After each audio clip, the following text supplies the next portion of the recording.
Your body says no to poison. It rejects toxins without asking your permission. Fever, vomiting, allergic reactions, these aren't malfunctions, they're intelligence. Your immune system doesn't apologize when it attacks what could kill you. Now here's what most people miss. God operates with the same divine discernment. Every rejection you faced has been a spiritual immune response. That job that ghosted you, that relationship that fell apart, that opportunity that vanished, your life was protecting itself from something your emotions couldn't identify yet. Today, I'm going to show you how to read rejection like a doctor reads symptoms, not as failure, but as evidence of a system working perfectly. You see, you've been taught that faith means accepting rejection with a smile, that spiritual maturity means never questioning God's no. So you've internalized every closed door as evidence of your unworthiness. You're exhausted from pretending you're fine with disappointment. You're spiritually lonely because you can't admit that you're angry, confused, or starting to believe God plays favorites and you're not one of them. I know this because I've been there. I've stood in that place where every prayer felt like it hit the ceiling and fell back down on my head. I've wrestled with God in the middle of the night asking, why does everyone else seem to get their breakthrough while I'm still waiting? But this isn't another God's timing is perfect sermon that leaves you feeling patronized and empty. Today you're going to learn the difference between a no of denial and a no of alignment. Most people never learn this distinction, so they spend decades resenting God for protecting them. I'm going to show you the hidden architecture behind divine rejection, how every no is actually God saying yes to something you don't have the eyes to see yet, not someday, right now, in this moment, hidden in plain sight. And here's the myth we're busting today. The greatest lie the enemy ever sold you is that God's will and your desires are in competition, that if you want it badly, it must be selfish. That if God says no, you must repent for asking. Wrong. Dead wrong. What if your deepest desires were placed there by God Himself as a compass, and the no's are simply recalibrating the direction, not condemning the destination? By the end of this video, you'll stop apologizing for wanting more and start recognizing rejection as divine intelligence guiding you toward the life you were designed to desire. You'll walk away with a completely different lens for reading your past, your present, and your future. So let me take you into a story. I want you to imagine a fisherman. His name doesn't matter because he could be any of us. He's worked the same waters for 30 years. Every single morning before the sun comes up, while the world is still dark and quiet, he casts his net in the cove where his father taught him, where his grandfather fished before that, where generations of his family have pulled their provision from the sea. This is his spot. This is his inheritance. This is what he knows. This is his identity. When people in the village ask who he is, he says, I'm the fisherman who works the cove. That's not just what he does. That's who he is. But one season, something changes. The fish stop coming.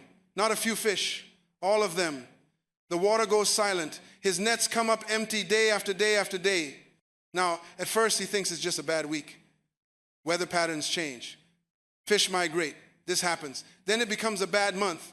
Then 3 months. Then 6. His savings run out. His children start asking questions he can't answer. His wife looks at him with a mixture of love and fear, wondering if they'll lose everything. He prays. He fasts. He stays up at night reading scriptures about provision, about manna, about God being Jehovah Jireh. He curses the sea. He cries out to God, asking what he did wrong. Did he offend God? Did he miss a tithe?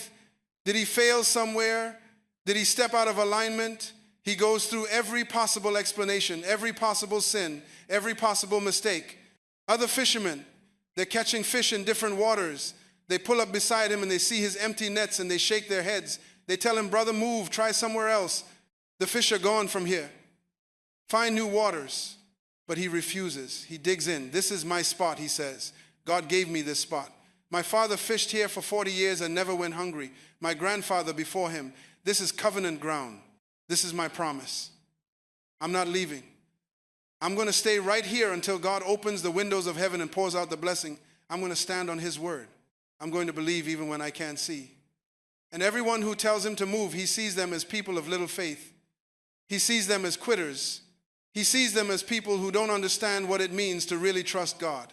Finally, after months of starvation and humiliation, After his family starts to look at him with worry in their eyes, after the elders from the village come and tell him he needs to provide for his household, he gives in. Not because he wants to, because he has no choice. He sails out farther than he's ever gone, deeper water. Water that scares him because it's dark down there and he doesn't know what lives in the deep. His father never taught him to fish in the deep. His father said the deep is dangerous. The deep is unpredictable. The deep is where men get lost and never come home. But he's desperate now. So he goes. And when he drops his net in that deep water, you know what happens? He doesn't catch fish. His net catches on something.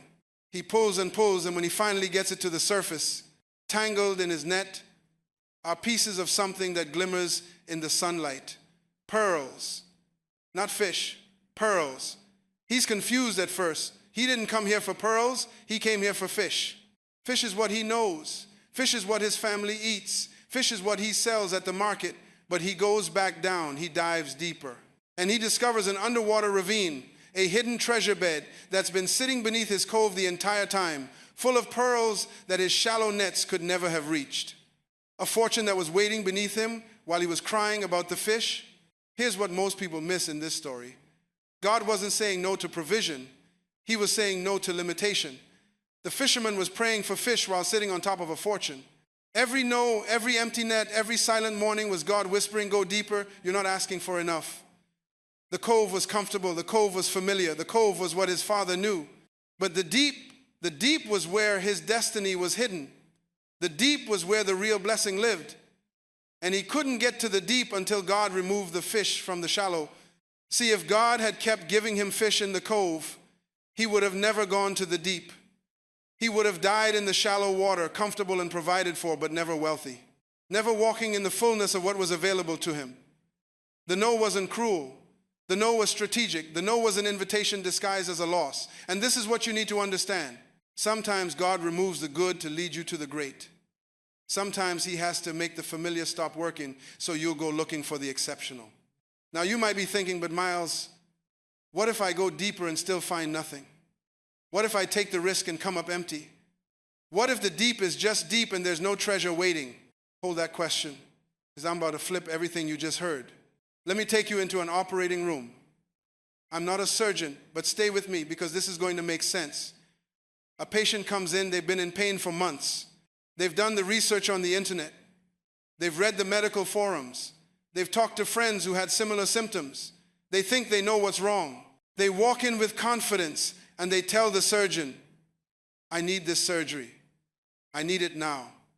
I've already scheduled time off work. I've already told my family. I know what I need and I need you to do it.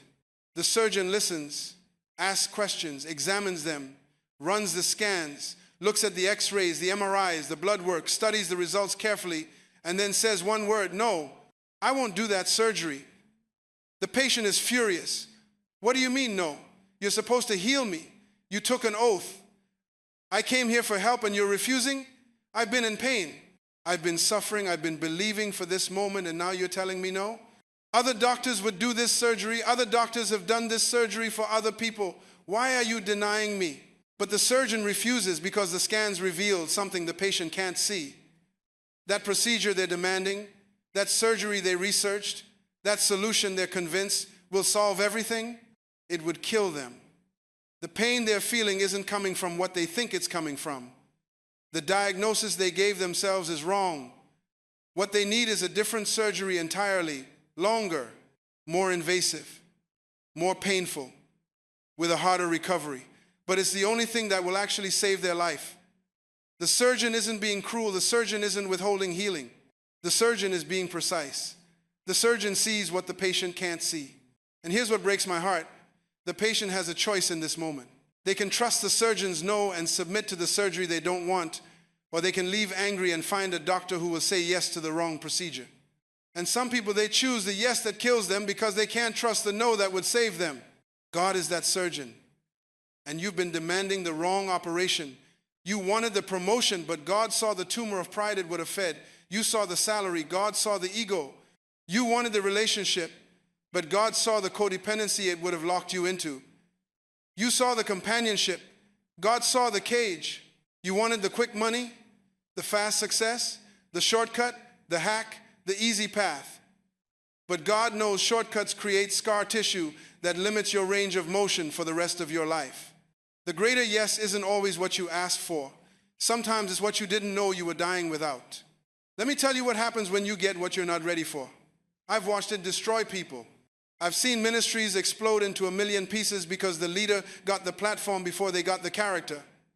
I've seen marriages crumble because two people who weren't whole tried to become one. I've seen businesses collapse because the money came before the wisdom to manage it. I've seen parents lose their children because they got the house, the cars, the lifestyle, but they lost the time and the presence that their kids actually needed. When you're not ready for the blessing becomes a curse. When you're not mature enough to steward what you prayed for will break you. And God loves you too much to give you what would destroy you just because you're crying for it. He's not a vending machine, He's a father. And a good father doesn't give a child a knife just because they're screaming for it. So here's where we have to get honest. If rejection is redirection, then we have to ask, what are we being redirected from and what are we being redirected toward? Let's break this down because this is critical. There are 3 types of no you need to recognize in your life, 3 distinct categories. And once you can tell them apart, you'll stop taking everything personally. You'll stop spiraling into shame every time something doesn't work out. The first type is the no of protection. This is when God removes what would harm you, toxic people, dead-end paths, premature success that you're not mature enough to manage. See, protection doesn't look like protection in the moment. In the moment, it looks like loss. It looks like betrayal. It looks like abandonment. You wanted that person in your life. You were praying for that person. You were believing God would restore that relationship, and instead God removed them. And you felt devastated. But 5 years later, you find out who they really were. You find out what they were doing behind your back. You find out the lies, the manipulation, the destruction they brought to everyone who stayed. And you fall on your knees and you thank God that door slammed shut before you got any deeper. I can't tell you how many times someone has told me, Myles, I was so angry when that job didn't work out. I thought God had abandoned me. But that company got sued 6 months later. That boss got arrested. That entire industry collapsed. If I had stayed, I would have been destroyed. The no I resented was the protection I couldn't see. God wasn't punishing me. He was rescuing me. The second type is the no of preparation. This is when God delays what you're not ready to steward yet. Relationships, platforms, resources, influence. There's a difference between ready and willing. You might be willing right now. You might want it with everything in you. But are you ready? Can you handle the weight of what you're asking for? Can you carry the responsibility without it crushing you? Think about it like this. A teenager wants to drive. They're willing, they're excited, they're ready to get behind the wheel. But are they prepared? Do they know the rules of the road? Have they practiced? Do they understand the responsibility of controlling a 2-ton machine at 60 miles an hour? The parent who says not yet isn't being cruel. The parent is being wise. And when the teenager is finally ready, when they've learned, when they've matured, the parent hands them the keys with confidence. God's not punishing you with the weight. He's investing in you. He's building the infrastructure inside you so that when the yes comes, you won't collapse under the blessing. He's developing your character, your wisdom, your emotional maturity, your spiritual strength, because He knows what's coming is bigger than what you're asking for. And if He gave it to you right now in your current state, it would break you. I've had people tell me, Myles, I prayed for a platform for 10 years and God was silent. But when the platform finally came, I understood why He made me wait. If I had gotten it in year 2, I would have used it to feed my ego. If I had gotten it in year 5, I would have used it to prove something to my critics. But in year 10, I was finally ready to use it for His glory. The delay wasn't denial, it was development. The third type is the no of redirection.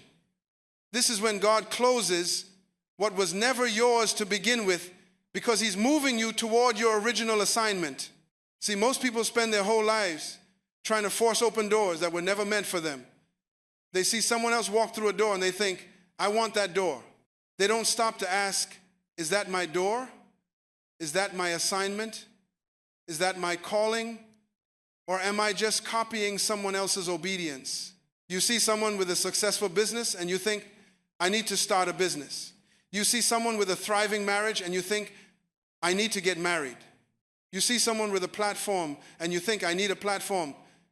But you never stop to ask God, is that what you designed me for? Or am I just comparing myself to someone else's journey? Redirection isn't failure. It's navigation. It's God saying, wrong road, right destination. You're going to get where you're supposed to be, but not on that path. That path is for someone else. I've got a different route for you. Most people interpret all three types as rejection. But protection isn't rejection. It's rescue. Preparation isn't abandonment. It's investment. Redirection isn't failure. It's navigation.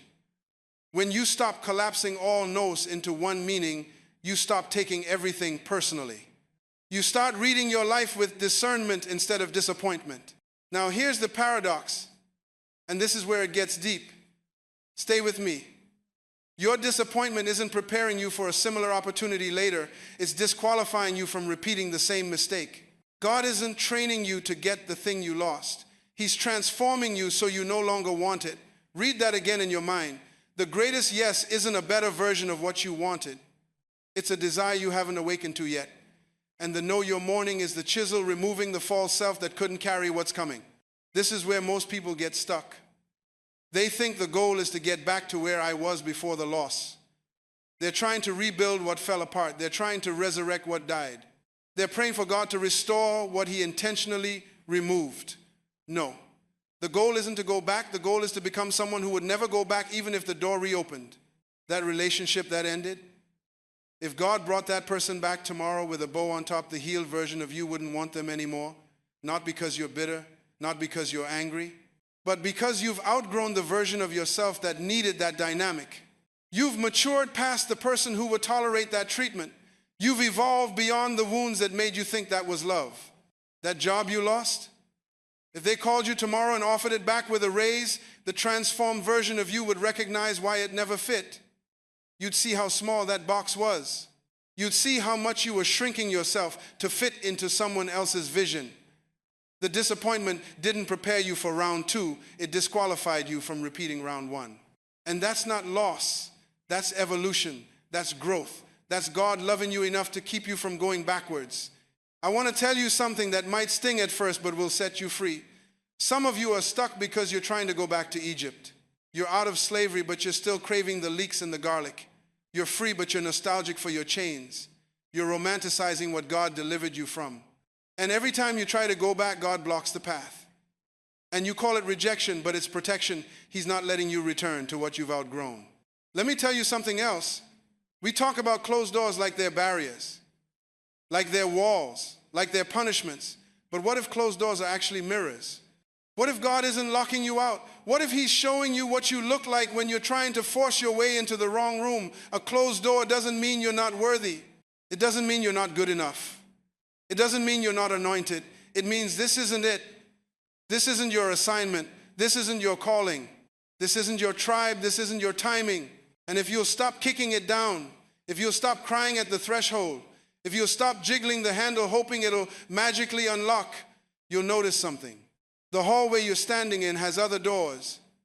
Doors you couldn't see because you were too busy mourning the one that's shut. Doors that have been open this entire time waiting for you to turn around and notice them. I'll never forget standing outside a door that closed in my own life. This was years ago. I was convinced that was my destiny. I had prophetic words. I had confirmations. I was certain God had shown me that was the path. And when it closed, when it slammed shut in my face, I felt betrayed. I felt abandoned. I felt like God had lied to me. I kept going back to that door, jiggling the handle, knocking, pounding, begging God to open it. I fasted. I prayed. I quoted every scripture about open doors I could find, and nothing. One day, exhausted and broken and angry, I finally turned around. I stopped staring at the closed door. And when I turned around, I saw a door I'd walked past every single day. A door that had been open the entire time. A door I ignored because I was too fixated on the one that closed. That open door, that door I almost missed, led me to my wife. It led me to the ministry that would reach nations. It led me to assignments I didn't even know existed. But I couldn't see it until I stopped fighting the closed door. And here's what God taught me in that moment. Sometimes the closed door isn't the enemy. Sometimes your obsession with the closed door is the enemy. Sometimes the very thing blocking you from your destiny is your refusal to let go of what's not your destiny. You can't walk through an open door when you're lying on the floor of a closed one. Now here's where it gets tricky, and you need to pay attention to this. Sometimes you don't move forward because of fear. Other times you don't move forward because the Spirit is saying not yet. How do you tell the difference? Because this is critical. If you get this wrong, you'll either run ahead of grace or stay stuck in disobedience, and both will cost you. Here's the key. Fear paralyzes with anxiety. Divine restraint anchors you in peace. If you're panicking, if your chest is tight, if you can't sleep, if you're spiraling into worst-case scenarios, that's fear. Push through it. Do it scared. Move forward even though your hands are shaking. But if you're calm, if you're at peace, if there's no anxiety, but there's also no movement, that's God. Trust it. Wait. Don't force it. The enemy wants you confused about this, because if he can convince you that God's restraint is fear, you'll run ahead of grace and step into trouble you weren't meant to face. You'll make decisions you're not ready for. You'll enter rooms you're not equipped for, and you'll get hurt. But if he can convince you that your fear is God's voice, you'll never step into purpose. You'll stay small. You'll stay safe. You'll stay stuck. You'll die with your gifts still inside you. So you have to learn the difference between the peace of God and the paralysis of fear. One says wait with confidence. The other says hide with shame. They feel similar on the surface, but the fruit is completely different. Peace produces patience. Fear produces procrastination. Peace produces preparation. Fear produces paralysis. Okay, so now you're seeing the architecture. You understand the why. You're starting to see the pattern in your own life. But understanding doesn't heal until you apply it. Knowledge without application is just information. And information without transformation is just entertainment. So let's get practical. I'm going to give you 3 things you can do today. Not next week. Not when you feel ready. Today, to shift how you see rejection. First, the gratitude reframe exercise. I want you to take out a piece of paper right now if you can. If you're driving, do this when you get home. At the top, write this phrase, the no that saved me. Now list one rejection you've been carrying as a wound. Just one. Don't overwhelm yourself. Pick the one that still stings when you think about it. The one that still makes your stomach drop. The one you've rehearsed in your mind 1,000 times, wondering what you did wrong. Under it, write 3 potential disasters that no protected you from. And I want you to be specific. Be brutally honest. Don't spiritualize it. Don't make it sound pretty. Write the real consequences you avoided. For example, I didn't get the job in 2019. That company went bankrupt in 2020 and laid off everyone. I would have been unemployed with a new mortgage and a baby on the way. Or that relationship ended in 2021. I found out later they were unfaithful to everyone they dated and left a trail of broken people. I would have been destroyed. This isn't toxic positivity. This isn't pretending everything happens for a reason in some shallow way. This is evidence collection. You're building a case for God's faithfulness using your own history. And when you see it written down, when you see the pattern, something shifts in your brain. You stop seeing rejection as random cruelty and start seeing it as strategic protection. Your perspective changes. The story changes. And when the story changes, your future changes. Second, the future self conversation. This one might feel a little unusual, but trust me. Close your eyes for a minute. Take a deep breath. Imagine yourself 5 years from now. See yourself whole, healed, thriving, living in peace, walking in purpose. That future you look back at today and smiles. They're not anxious about what you're anxious about because they've already seen how it played out. Now ask them, what did this current no protect me from? What did I not see that you can see now? Listen. Don't force it. Don't make up an answer. Just listen. Be still. Your future self already knows what you can't see yet. And sometimes the Holy Spirit speaks through the imagination to show you what faith looks like before it manifests. Sometimes God gives you a vision of your healed self to give you hope in your current pain. Write down what you hear. Date it. Keep it somewhere you can find it. Tape it to your mirror. Put it in your phone. You'll need it when doubt creeps back in. You'll need it when the disappointment feels fresh again and you start questioning if God is really working. Third, the release ritual. This one's physical because your body needs to participate in your breakthrough. Trauma lives in the body, pain lives in the body, and sometimes you can pray all day, but if your body is still holding the weight, you won't feel free. So here's what you do. Find a stone, a coin, a piece of paper, something small you can hold. Hold it in your hand and say out loud, "This represents," and then name the specific rejection or closed door. Say it out loud. Don't just think it, speak it. This represents the job I didn't get. This represents the person who walked away. This represents the business that failed. Feel the weight of it in your hand. Let yourself feel it. Now walk to your trash can, your yard, a body of water, somewhere you can release it. And when you let it go, when you drop it or throw it, say this: "I release my right to understand this right now. I trust that what I'm not carrying anymore is making room for what I couldn't hold before." Say it out loud. Let your voice declare it. Let your body participate in the letting go. This isn't magic. This isn't superstition. This is a physical act of obedience that mirrors a spiritual reality. Your body is holding trauma that your mind has tried to process. Your shoulders are carrying weight your prayers have tried to lift. And sometimes the breakthrough happens when you give your body permission to let go too. When you release that object, you're telling every cell in your body, "We're not carrying this anymore. We're making space for what's next." Listen, I know this isn't easy. I know some of you are still angry. Some of you are still confused. Some of you are listening to this and thinking, "Myles, you don't understand my situation. You don't know how long I've been waiting. You don't know how many times I've been rejected." And you're right, I don't know your specific story, but I know the God who's writing it. And that's okay. God's not afraid of your anger. He's not intimidated by your questions. He's not offended by your doubt. He can handle your honesty. But before we go, before you close this video and move on with your day, I need to tell you something you might not have heard in a long time. Something you need to hear not just with your ears, but with your heart. You walked into this video believing that God's no was evidence of his absence. You're leaving knowing it was evidence of his precision. You thought rejection meant you were disqualified. Now you see it as divine recalibration. You were reading your story like a tragedy, but it's been a rescue operation all along. Every closed door was God saying, "Not there. The ground won't hold what I'm building for you." Every delay was God saying, "Not yet. You're not ready for the weight of this blessing." Every redirection was God saying, "Wrong road, but you're heading to the right destination." So hear me clearly. Write this down.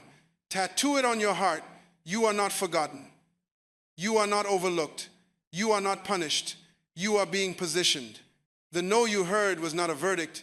It was a veto against anything less than God's best. Stop rehearsing rejection. Stop replaying the disappointment. Stop telling yourself the story that God is withholding from you. Start recognizing redirection. Start reading your life with discernment. You're not waiting on God. God's been waiting on you to stop forcing doors he never intended you to enter. The greater yes is already in motion. It's already happening. You just haven't recognized it yet because you're still grieving what was never yours to keep. Your body knew to reject the poison. Your immune system didn't need your permission to protect you. Trust that your life knows too. Trust that every no has been a yes in disguise. Trust that the greater yes isn't just coming, it's already here, waiting for you to turn around and see it. Waiting for you to let go of the shallow so you can go to the deep. Waiting for you to stop demanding the wrong surgery so you can receive the healing you actually need. If this landed for you, if something shifted while you were listening, if you felt something break open inside your chest, do me a favor, hit that like button. Not for the algorithm, but as a marker, as a memorial stone. Something changed in you today. Let that click be your agreement with what God just whispered to your spirit. Let it be your declaration that you're choosing to see differently. Drop a comment and tell me one no you're choosing to see differently now. Tell me one closed door you're finally ready to stop kicking. Tell me one rejection you're reframing as protection. I'll read them. I'll pray over them. I'll stand in agreement with your breakthrough. And if this is the kind of wisdom you need more of in your life, if you need someone in your ear every week reminding you of who you are and whose you are, subscribe. Not to me, to the process of your own transformation. I'll be here every week helping you see what you couldn't see before, helping you read your life with the eyes of faith instead of the eyes of fear. You're not broken. You've never been broken. You've just been misled about what the breaking was for. The breaking wasn't punishment. It was preparation. The breaking wasn't destruction. It was reconstruction. God's been breaking off everything that doesn't belong. so he can build something that will last. Go in peace, walk in purpose, step into the identity God's been calling you toward. And remember, every no you heard, every door that closed, every person who walked away, every opportunity that vanished, it's all been making space for a yes you can't even imagine yet. A yes that's bigger than what you asked for. A yes that's better than what you dreamed of. A yes that's been waiting in the deep while you were crying in the shallow. Your greater yes is coming. Actually, it's already here. Turn around and see it.